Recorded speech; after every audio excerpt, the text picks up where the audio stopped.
Assalamualaikum warahmatullahi wabarakatuh. Perkenalkan, nama saya Fajar Nurjaman. Saya mahasiswa S1 Ilmu Keperawatan, Fakultas Ilmu Kesehatan, Universitas Muhammadiyah Tasikmalaya, kelas 2D.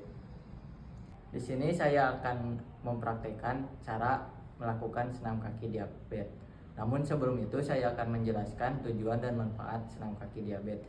Tujuan senam kaki diabetes meningkatkan sirkulasi darah ke kaki dan tungkai bawah, meningkatkan kekuatan dan kelenturan otot kaki agar tidak kaku dan tetap aktif, mengurangi risiko luka dan infeksi akibat neuropati diabetik atau kerusakan saraf, meningkatkan keseimbangan dan koordinasi sehingga mencegah jatuh, menjaga fungsi sendi dan mobilitas kaki secara keseluruhan.